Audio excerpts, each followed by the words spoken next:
Dans le grand entretien de la matinale aujourd'hui avec Marion Lourd, nous recevons un député européen, Les Républicains, membre du Parti populaire européen. Il est vice-président exécutif de son parti LR, François-Xavier Bellamy. Bonjour. Bonjour. Et bienvenue. Dans quelques minutes, vous aurez l'occasion de dialoguer avec les auditeurs d'Inter qui peuvent appeler au standard au 01 45 24 7000 ou vous écrire sur l'application France Inter. Nous ferons le relais de leurs questions et de leur réaction. Vous avez un immense sourire, François-Xavier Bellamy, ce matin. Qu'est-ce qui vous rend si heureux ? Non, mais je suis heureux de vous retrouver. Écoutez, merci. Mais blague à part, il y a donc eu un changement de gouvernement. 8 transfuges de ce gouvernement viennent de l'UMP. On les appelle transfuges, on pourrait les qualifier autrement. Comment est-ce que vous voulez qualifier d'ailleurs ? Ce sont les faire-valoir d'une politique de communication, de pure communication, que nous connaissons déjà bien, parce que ça fait depuis 2017 maintenant qu'Emmanuel Macron joue à cette politique du casting permanent qui en réalité ne dit rien de la réalité de l'action dans laquelle il emmène la France. Vous diriez que ce sont des traîtres ? Je ne suis pas là pour faire des jugements et des leçons de morale, c'est pas mon sujet. Vous êtes là en tout cas pour juger la situation politique. Rachida Dati par exemple. Je suis désolé si vous voulez. Prenons les choses dans l'ordre. Rachida Dati. Je suis désolé de c'est tout ce que je dirais de la situation, parce que ce qui compte c'est la politique et pas la morale. La morale chacun jugera. Mais ce qui me désole c'est la confusion permanente que tout cela crée et l'écœurement que, je n'en doute pas, les citoyens doivent ressentir quand ils entendent des responsables publics faire le contraire de ce qu'ils ont dit pendant des années. Moi, je pense du macronisme la même chose que Rachida Dati avant qu'elle reçoive un coup de fil hier. La même chose. C'est-à-dire que le macronisme, c'est la contradiction permanente qui se dissimule derrière le « en même temps » et qui emmène la France dans le mur. Et ce qui m'intéresse, c'est pas de savoir d'où viennent les ministres nommés par Emmanuel Macron, mais ce qui m'intéresse, c'est de voir où ils vont et où ils emmènent le pays. C'est ça qui compte. Et le problème, c'est qu'en réalité, depuis 2017, même en ayant recruté des ministres qui venaient de la droite, Emmanuel Macron n'a cessé de continuer la même politique que celle qui est menée depuis 2012, depuis François Hollande. Une politique de déclassement de la France, une politique qui fragilise le pays devant tous les défis qu'il a à affronter. C'est ça qui m'intéresse en fait, c'est la réalité. Voir où vont les ministres, c'est ce que dit aussi le Premier ministre Gabriel Attal justement. En tout cas, vous avez travaillé directement avec Rachida Dati et elle, en juin 2021, au micro de France Inter, elle disait que le macronisme, c'était des traîtres de gauche et des traîtres de droite. Est-ce que vraiment, elle, aujourd'hui, vous diriez que c'est une traître ? Mais encore une fois, moi, vous voyez, je m'évite des emphases inutiles. Je préfère ne pas jouer les punchlines faciles et continuer à travailler sérieusement et essayer d'être cohérent, constant, parler du fond, parler du contenu, que de jouer le buzz immédiat pour ensuite me contredire. Voilà. C'est peut-être aussi une certaine manière de faire de la politique qui se joue dans un moment comme celui-ci. Ali Badou, vous avez évidemment une familiarité avec la philosophie que nous avons pratiquée tous les deux. J'ai l'impression qu'on est en plein Debord. On est en plein dans la société du spectacle. La société du spectacle dont Debord disait qu'au fond, la société devenait une immense accumulation de spectacles qui remplacent l'expérience directe de la réalité. Eh bien, c'est exactement ce qu'on est en train de vivre. Parce que pendant qu'on parle de ce casting, parce que ça marche en fait à tous les coups. On est tous en train de commenter les gens qui viennent, les gens qui ont parlé de casting, on peut tout simplement parler d'un gouvernement de la France. D'accord, mais le problème c'est que, encore une fois, le problème c'est l'action. On dit des gens qui viennent de la droite, on dit la droite n'a jamais été aussi importante, mais c'est pour faire une politique qui est plus à gauche que celle que la gauche menait. Vraiment. Dominique Seux disait tout à l'heure, Bruno Le Maire est à Bercy depuis 7 ans maintenant. J'ai fait un petit calcul rapide à partir de sa statistique. Bruno Le Maire à Bercy, c'est 344 millions d'euros de dettes supplémentaires pour le pays chaque jour depuis qu'il est à Bercy.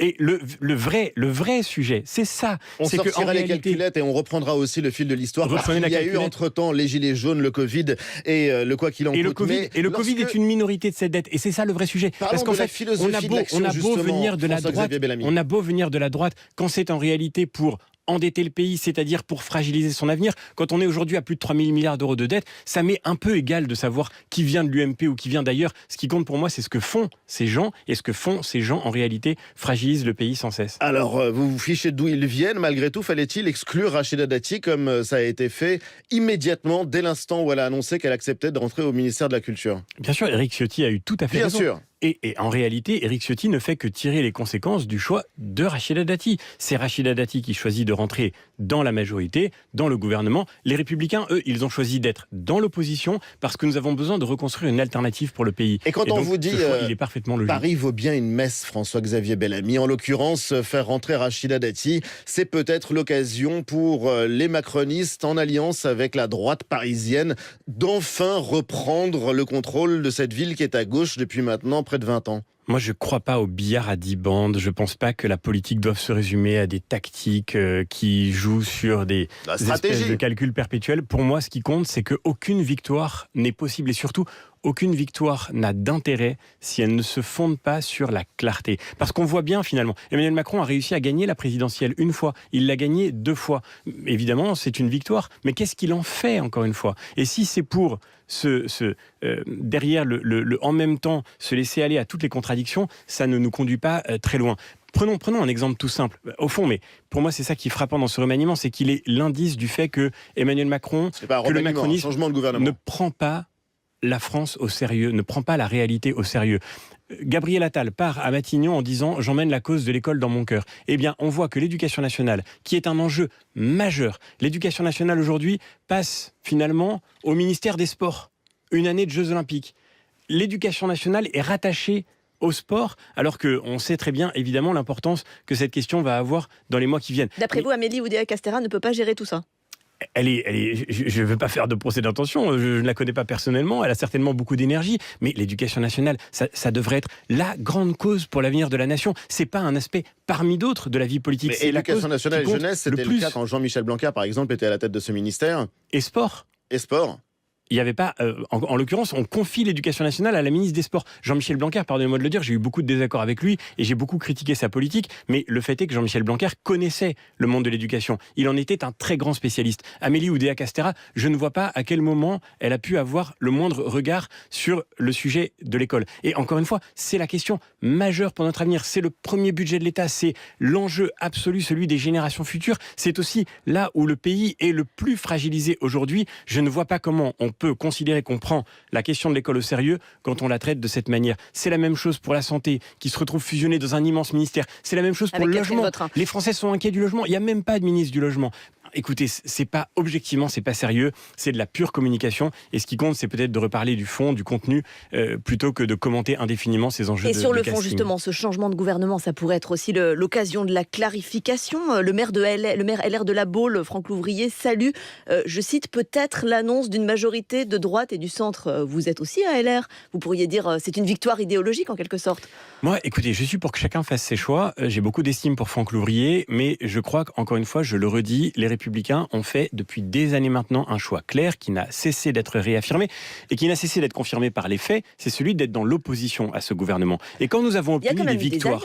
Nous avons obtenu des victoires importantes, mais quand nous avons obtenu des victoires comme sur le projet de loi immigration, c'est parce que nous étions dans l'opposition, pas parce que nous étions en train de coopérer avec ce gouvernement. Parce que ce que voulait faire ce gouvernement sur l'immigration, c'était une loi de régularisation massive. C'était ça que voulait faire Gérald Darmanin. Il a beau venir de la droite, il voulait faire une loi qui était plus à gauche que même celle que François Hollande avait tenté de faire gentil sur avec le les sujet gentils, migratoire. méchant avec les méchants. Il y avait 2 pans à cette Mais derrière la poésie de l'expression, il y avait en réalité une loi qui créait un droit à la régularisation automatique pour les personnes rentrées irrégulièrement sur le sol français à partir du moment où elles travaillaient dans des secteurs en tension. Donc, nous avons réussi à éviter ça à la France, nous avons réussi à faire de cette loi l'occasion de renforcer la politique migratoire de notre pays, pas parce que nous sommes dans la majorité, parce que nous sommes dans l'opposition, parce que nous avons mené un bras de fer avec ce gouvernement. Et nous continuerons de le faire, et c'est ça qu'Éric Ciotti a réaffirmé en montrant clairement la distance entre ceux qui rejoignent le gouvernement et ceux qui restent avec la droite française, qui elle a pour mission de construire la possibilité d'une alternance pour demain. Mais donc là, ça peut être l'occasion de nouvelles alliances sur la réduction de la dette, par exemple, ou sur les soins palliatifs entre la Macronie et LR. Non mais nous, on n'est pas, on est prêt à travailler, on formule des propositions sur tous les sujets qui importent à la vie du pays, mais on ne peut que se borné à constater qu'aujourd'hui, ce gouvernement fait exactement le contraire. Vous parliez de la dette. S'il y a une courbe que Emmanuel Macron a inversée dans le mauvais sens, c'est celle de la dette. Je veux dire par là qu'il a accéléré. Covid, encore une fois. Il n'a pas inversé la courbe, il a accéléré la courbe, mais en dehors même du Covid. Et tout le monde le reconnaît, Dominique se le disait à votre micro, c'est un sujet qui lui est parfaitement indifférent, parce que d'une certaine manière, pour Emmanuel Macron, sur ce sujet comme sur tant d'autres, on a l'impression que c'est après moi le déluge. Mais finalement, encore une fois, je le redis, pour nous, ce qui compte, c'est de préparer l'avenir. Et préparer l'avenir, ça veut dire préparer préparer une alternance, préparer une alternative. Et réussir à reconstituer pour demain une autre manière de faire de la politique, qui soit pas réductible à ce spectacle perpétuel, mais qui s'intéresse au contenu, et qui s'intéresse au réel, et qui s'intéresse aux Français, et qui prennent la France au sérieux, et qui prennent d'ailleurs aussi les questions européennes au sérieux. Parce que quand je vois que mon collègue Stéphane Séjourné quitte aujourd'hui sa mission de président de groupe parlementaire au Parlement européen... Pour devenir ministre de l'Europe, et plus jeune ministre des Affaires étrangères de la 5e République. Mais le Parlement européen, pardon, ça existe quand même. Tout ne se réduit pas au gouvernement. Et aujourd'hui... Les retours que j'ai d'ailleurs de mes propres collègues au Parlement européen, y compris de son propre groupe, sont désastreux. Qu'à 5 mois d'une élection qui va être décisive pour l'avenir du continent et pour l'avenir de notre pays, on puisse quitter sa mission de cette manière-là, c'est le signe que, effectivement, le macronisme, contrairement à ce qu'il prétend, ne prend pas l'Europe au sérieux. Mais il n'est pas encore officiellement désigné comme ministre des Affaires étrangères. Comme tête de liste aux européennes. Personne n'est encore officiellement désigné. Tout le monde parle d'Olivier Véran qui, à ce que je sache, n'a jamais eu la moindre implication sur les sujets européens. Encore une fois, est-ce qu'on prend vraiment les questions européennes au sérieux ? Pas sûr que ce soit lui en l'occurrence. Est-ce que ce sera vous pour les Républicains ? Mais on verra, pour nous, ce qui compte, c'est pas d'abord les questions de personnes, justement. Vous parlez avec certitude d'Olivier Véran pour Renaissance, pourquoi pas vous ? Une chose est sûre, c'est que... Vous êtes candidat ? Moi, en tous les cas, je ne lâcherai pas mon mandat, je terminerai ce mandat parce que je crois que c'est l'honneur de la politique d'aller au bout des choses qu'on a engagées, et je crois surtout que les questions européennes sont tellement fondamentales qu'on n'a pas le droit de se soustraire à une élection aussi importante. Mais vous êtes candidat ? Je serai candidat si ma famille politique me fait confiance, mais ce qui compte d'abord, c'est cette constance, c'est cette clarté, et c'est pas d'abord des questions de casting, c'est d'abord le contenu du travail et des résultats que nous avons pu obtenir et que nous continuerons, j'espère, d'obtenir demain. Alors, de nombreuses questions d'auditeurs au standard. François-Xavier Bellamy. Ali nous appelle du Val-de-Marne. Bonjour Ali. Oui, bonjour, merci pour vos émissions. Bonjour Monsieur Bellamy. Bonjour. La question est la suivante. La configuration politique du gouvernement actuel, elle clarifie un certain nombre de choses, c'est-à-dire qu'elle droitise le gouvernement, et vous apportez une belle démonstration du mouvement du LR qui se radicalise en citant le fait que le pouvoir a pris des mesures encore plus à gauche que François Hollande. Donc ma question est beaucoup plus large. Est-ce que la gauche ne peut pas retrouver un rebond pour retrouver cet espace républicain et redonner du souffle à notre société qui en a bien besoin ? Merci pour votre question. Réponse François-Xavier Bellamy. Je ne sais pas si je me radicalise, moi j'ai seulement l'impression que nous sommes constants dans nos convictions. Oui, la droite depuis toujours a dit que la dette publique était un problème pour l'avenir du pays et on peut que constater qu'elle est en train d'augmenter. Oui, la droite depuis toujours a dit que la question de la sécurité était centrale et on ne peut que constater que le bilan sécuritaire du ministre de l'Intérieur, il a beau venir de la droite, il est absolument désastreux. Oui, la droite dit qu'on a besoin d'une politique migratoire qui soit ferme et c'est d'ailleurs aussi ce que les Français attendent. Et si on a défendu ces convictions, eh bien, c'est pas en changeant notre discours, c'est en continuant de dire ce qui nous paraît nécessaire pour l'avenir du pays. Vous parliez de la gauche, mais moi j'espère qu'une fois qu'on aura balayé enfin les confusions du en même temps, une fois qu'on aura abandonné le rêve absurde de la fin des clivages, parce que les clivages, c'est la vie démocratique. La démocratie, c'est le pluralisme. Et la démocratie, ça suppose que chacun assume une ligne devant les Français pour que les citoyens puissent choisir. Moi, j'espère que la gauche va se reconstruire. Vous avez dit, Ali, que c'était important que la gauche retrouve un espace. Mais j'en suis convaincu, on a besoin d'un vrai débat démocratique qui permette que, effectivement, les Français aient droit à un discours clair de la part des différentes formations politiques qui représentent l'opinion publique et qui structurent la vie démocratique de notre pays. Et ça, c'est ce que disait aussi Rachida Dati, un sujet très très concret, François-Xavier Bellamy, qui va parler à tous les auditeurs. L'une des premières décisions du gouvernement Attal, elle va porter sur les prix de l'électricité, réintroduire ou non la taxe sur l'électricité, qui doit se traduire par une hausse de 10% des tarifs au 1er février. Qu'est-ce qu'il doit faire le nouveau gouvernement ? Est-ce qu'il faut privilégier la santé des finances publiques, la réduction de la dette ou le pouvoir d'achat des classes moyennes ? En réalité, si les Français payent aujourd'hui beaucoup trop cher leur électricité, beaucoup plus cher que les moyens de production qu'ils ont développés par leurs investissements ne permettent de la produire, eh bien c'est parce que nous sommes rentrés dans une fragilisation de notre appareil de production, de notre appareil industriel. Et je crois qu'on n'a pas le droit de faire payer aux Français aujourd'hui cet échec politique des dernières années qui est notamment, et là pour le coup je suis obligé de le redire, l'échec du macronisme. Qui a fait voter la programmation pluriannuelle de l'énergie qui aujourd'hui encore en vigueur dit qu'il faudrait fermer 12 réacteurs nucléaires en plus des 2 réacteurs de Fessenheim qu'Emmanuel Macron et Édouard Philippe se sont vantés d'avoir fermés. Donc aujourd'hui aussi, mais donc non à cette taxe. Aujourd'hui, il faut investir dans la reconstruction de notre outil industriel, il faut investir dans la reconstruction de notre filière nucléaire, c'est absolument fondamental. Nous sommes la seule famille politique au cours des dernières années à nous être battus sur ce sujet, à temps et à contre-temps, y compris au Parlement européen, où j'ai moi-même gagné des batailles assez fondamentales pour faire en sorte que le nucléaire puisse être réintégré dans les politiques européennes. Avec les amendements qu'on a déposés, avec les combats qu'on a menés, on a réussi à sauver ça au plan européen. Eh bien, aujourd'hui, on doit travailler d'abord sur cet investissement. On n'a pas le droit de faire payer aux Français à travers une taxe supplémentaire quelque chose qui constituerait la punition de l'erreur des politiques qui les ont emmenés dans ce mur. Et j'ajoute une dernière chose, c'est que la Commission de régulation de l'énergie elle-même dit qu'il faudrait stabiliser ce prix. Donc si le gouvernement augmente le prix, ce sera sa seule et unique responsabilité politique. Bonjour Claude et bienvenue sur France Inter. Vous nous appelez de Rueil-Malmaison et vous avez une question pour notre invité François-Xavier Bellamy. Oui, monsieur Bellamy, bonjour. Bonjour. Je suis assez fidèlement vos interventions sur l'Europe. Vous nous dites que vous avez pris une part active pour l'intégration du nucléaire dans la politique énergétique européenne. Mais qu'en est-il de votre position vis-à-vis de l'admission de l'Ukraine et de l'élargissement de l'Union? Êtes-vous favorable à une révision des traités? On aimerait bien avoir votre position sur ce sujet, plus que sur des questions de politique intérieure qui ne sont pas directement de votre responsabilité en tant que député européen. Alors, merci Claude. Malgré tout, vous êtes un élu français, mais pour répondre à Claude et sur cette question européenne, puisque ça va être l'un des grands sujets des mois et années à venir, la question de l'élargissement, évidemment à l'Ukraine, mais aussi à d'autres pays. Quelle est votre position, François-Xavier Bellamy ? Moi, je crois qu'on a le devoir d'être imaginatif. On doit proposer évidemment une perspective européenne à l'Ukraine. On n'a pas le droit de fermer la porte à ce pays. Et non seulement on n'en a pas le droit, mais en plus, ce serait une folie pour la sécurité de l'Europe elle-même. C'est un devoir.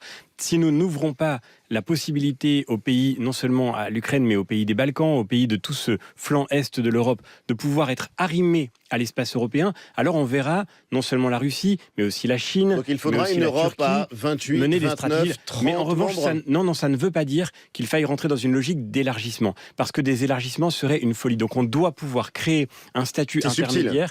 Mais évidemment, c'est pour ça que je dis qu'on a le devoir d'être créatif. Tout le monde voit très bien que faire rentrer l'Ukraine dans l'Europe comme un membre à part entière, ce serait évidemment une folie parce que l'Ukraine n'a absolument pas les mêmes conditions économiques, la même situation intérieure. Les Ukrainiens n'ont pas le même niveau de revenu du tout que les autres Européens. Et donc, ça créerait une déstabilisation massive dans l'espace européen qui pourrait même menacer à terme le projet européen. Donc, il faut qu'on arrive à créer une manière de faire vivre ce continent européen qui ne soit pas nécessairement par l'adhésion pleine et entière à l'Union européenne, au marché intérieur, à l'espace Schengen, mais qui soit malgré tout une façon d'arrimer ces pays à notre continent, parce que c'est au fond ce à quoi ces pays aspirent d'abord. Vous disiez tout à l'heure que vous étiez prêt à être tête de liste pour les élections européennes si votre famille politique vous désignait comme telle. Votre liste, elle avait réalisé aux dernières élections un score de 8,5%. Aujourd'hui, les différents sondages donnent les Républicains largement devancés par le Rassemblement national et par Renew, le parti de la majorité présidentielle. Comment vous allez faire mieux, vous, si vous êtes tête de liste ? La campagne n'a pas commencé. Et moi, j'espère qu'on Il y a beaucoup de têtes de liste qui ont déjà été officiellement désignées. Je rejoins ce que disait votre auditeur à l'instant. J'espère que dans cette élection européenne, on pourra parler des questions européennes, parce qu'elles sont fondamentales. On peut rêver.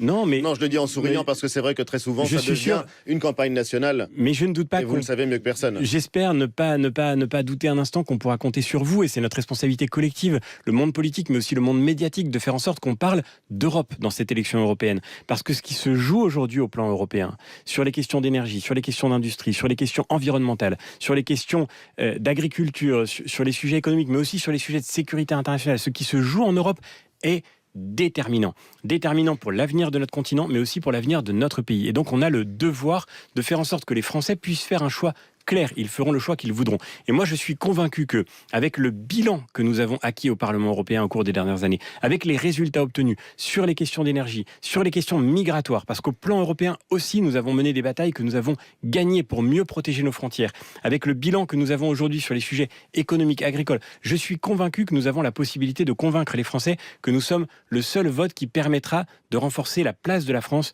dans les institutions européennes. Qu'est-ce que vous répondez à Marion Maréchal qui vous fait plus qu'un appel Gabriel Dupier qui vous demande ou qui vous incite à rejoindre le Reconquête ou le combat de Reconquête. En tout cas, vous pourriez mener une liste commune dans la perspective des élections européennes ? Encore une fois, je reviens là où j'ai commencé. Moi, je crois à la constance, à la persévérance, à la clarté. Je ne vois pas tellement le sens qu'il y a à appeler à l'union des droites quand on a simplement créé une division supplémentaire. Pour moi, tous les électeurs de droite doivent pouvoir se reconnaître dans le parti qui a la mission historique de les représenter et qui est le Parti des Républicains, qui est un parti qui, dans son histoire, est celui par lequel la droite, le centre-droit en France, a toujours été incarné. Et effectivement, ce parti traverse aujourd'hui une crise profonde. Tout le monde le voit, il a pu décevoir, il a pu évidemment parfois manquer à ses électeurs, mais je dis à tous ces électeurs, y compris à ceux qui ont pu se sentir déçus, si vous vous êtes sentis déçus, mais précisément c'est le moment de revenir, parce qu'il faut reconstruire. Vous avez le sentiment que votre parti a trahi ses électeurs ? Mais qu'il les a abandonnés. Dans tout exercice du pouvoir, dans l'histoire d'un parti aussi long que celle que les Républicains ont connue, qui est toute l'histoire de la Ve République, il est impossible que tout ait été réussi. Impossible. Et donc, bien sûr, tout le monde a des raisons d'avoir le sentiment que les choses n'ont pas été, quand LR était au pouvoir, quand l'UMP était au pouvoir, exactement ce qu'elles auraient dû. Des choses ont été réussies, d'autres ont été manquées. Très bien. Maintenant, la question, c'est comment est-ce que de cet héritage, on tire un bilan lucide pour écrire l'avenir. C'est ça qui compte. Et encore une fois, ce qui m'intéresse, c'est pas la droite. Ce qui m'intéresse, c'est la France. Ce qui m'intéresse, c'est l'avenir du pays. Et réussir à reconstruire une force politique d'alternance, c'est la condition d'une espérance pour l'avenir du pays. Parce que tout le monde voit bien que le macronisme, malgré ses tactiques de communication, est usé jusqu'à la corde. Et donc la question, c'est comment est-ce que demain, on arrivera à refaire de la droite l'occasion de répondre aux attentes des Français. C'est ça la seule chose qui compte. Vous parliez tout à l'heure de l'accord sur l'immigration qui a été trouvé au niveau européen. Il y a eu cette loi immigration aussi qui a été votée en France finalement par le Parlement, qui va passer devant le Conseil constitutionnel. Et Laurent Fabius a commencé déjà à prévenir le président du Conseil constitutionnel. Ce n'est pas une chambre d'appel des choix du Parlement, il est le juge de la constitutionnalité des lois. C'est ce qu'il a dit cette semaine. Il revendique un office impartial des sages. Il dit qu'une loi inconstitutionnelle est nécessairement mauvaise. Ça, c'est une citation de Robert Badinter. Bref, est-ce qu'il faudra se conformer, François-Xavier Bellamy, aux décisions du Conseil constitutionnel sur cette loi immigration où un certain nombre de mesures risquent d'être retoquées ? Moi, je partage le sentiment de Laurent Fabius lorsqu'il dit que le Conseil constitutionnel n'est pas une chambre d'appel du travail du législateur. C'est très important comme formule. Ça veut dire que le législateur est celui qui a la mission de dire la loi au nom du peuple français. Et on ne peut pas, comme le gouvernement l'a fait, prétendre qu'on va faire voter une loi simultanément en l'envoyant au Conseil constitutionnel pour qu'il la défasse. Ça n'a aucun sens. Si le Conseil constitutionnel devait censurer une partie de la loi immigration, eh bien ce serait simplement le signe que, comme nous le disons avec les Républicains depuis des années, il faut une réforme de la Constitution. Parce que sur le sujet de l'immigration, on voit bien que nous sommes piégés aujourd'hui, non pas tant d'ailleurs par les textes et la lettre des textes, notamment des traités européens ou de la Convention européenne des droits de l'homme, mais par la jurisprudence de la CEDH et des différents tribunaux qui ont donné à ces textes une interprétation très politique qu'il est nécessaire évidemment de combattre pour pouvoir reprendre la maîtrise de notre destin et le contrôle de nos frontières. Il y a quelques années, François-Xavier Bellamy, vous aviez publié un essai philosophique dont le titre était « Demeure » et dans lequel vous déploriez le culte du mouvement dans notre société, un mouvement sans but, un mouvement qui serait une fin en soi. Qu'est-ce que ça vous inspire quand vous entendez Gabriel Attal prendre la parole et dans l'une de ses premières interventions placer sa nomination sous le signe de l'audace et du mouvement. C'était lors de la passation de pouvoir avec Elisabeth Borne mardi dernier. Est-ce que vous l'avez entendu en frémissant et en vous disant mais pourquoi le progrès ? Pourquoi toujours l'idéologie du progrès ? Non, mais on finit par être habitué. Finalement, moi, ce qui me fascine, c'est que le mouvement devienne un but. Mais vous assumez d'être conservateur ? Ce qui me fascine, c'est que le mouvement devienne un but. C'est-à-dire que, au fond, bouger est en soi un bien. Moi, je ne dis pas que être immobile soit en soi un bien. C'est pour ça que je n'ai pas défendu l'immobilisme, l'immobilité, mais le fait de la nécessité de transmettre ce qui doit l'être, le fait de savoir quels sont les points de repère qui doivent orienter notre action, quels sont les points fixes sur lesquels se fonder pour pouvoir retrouver la constance, la cohérence, la clarté indispensable à la vie démocratique. Si tout bouge tout le temps, alors dans ce cas, on est pris dans cette instabilité perpétuelle. Et je crois que cette insécurité, les Français la ressentent profondément. Regardez au fond, moi je partage totalement ce que dit Vincent Trémollet de Villers dans son édito ce matin dans Le Figaro. Il dit que ce remaniement, ce nouveau gouvernement, c'est en réalité un jeu de chaises musicales sans le charme de la musique. C'est exactement ce qui se passe. On voit Madame Pannier-Runacher qui a fait des bonnes choses sur l'énergie. D'un seul coup, passe à la santé. Mais quelle est sa légitimité? Le Figaro qui fait sa une sur le changement dans la continuité, ça rappelle Valéry Giscard d'Estaing, nous disait Claude Askolovitch tout à l'heure. Vous étiez trop jeune pour connaître Giscard, mais au fond, c'est bon, voilà, un gouvernement qui s'inscrit dans la droite. C'est un jeu de chaises musicales. Et encore une fois, le sujet n'est pas d'où viennent ces ministres, le sujet c'est quelle est la politique qu'ils mènent. On l'aura compris. Dernière question. Très rapidement, parce qu'on arrive à la fin de cet entretien, l'association SOS Homophobie dénonce avec la nomination de Catherine Vautrin une douche froide pour les droits des personnes LGBT. Il faut dire que la nouvelle ministre de la Santé était opposée au mariage pour tous. Qu'en pensez-vous ? Moi, je veux dire, je crois qu'il y avait des raisons d'être opposé à cette réforme qui n'avait rien à voir avec une quelconque homophobie, et notamment l'inquiétude qu'elle laissait entrevoir sur la technicisation de la procréation. C'était, puisque vous me posez la question, j'imagine que vous y faites allusion, c'était aussi mon inquiétude. Peut-être pour dire en un mot la gravité de la situation quand je vois le torrent d'insultes et de mépris qui se déverse sur le Premier ministre. Je ne suis pas de son bord politique, tout le monde l'aura compris. Mais le fait qu'il ait droit à de telles insultes homophobes sur les réseaux sociaux m'inquiète, parce que je crois qu'on a le devoir, encore une fois, de mener le débat démocratique avec sérieux et sans concession, mais on a le devoir aussi de ne jamais verser dans l'insulte, et notamment dans l'insulte envers des personnes à raison de leur orientation sexuelle. Ce qui est absolument révoltant, c'est de voir aujourd'hui à quel point cette haine continue de s'étaler de manière décomplexée. Merci François-Xavier Bellamy d'avoir été l'invité du grand entretien de France Inter.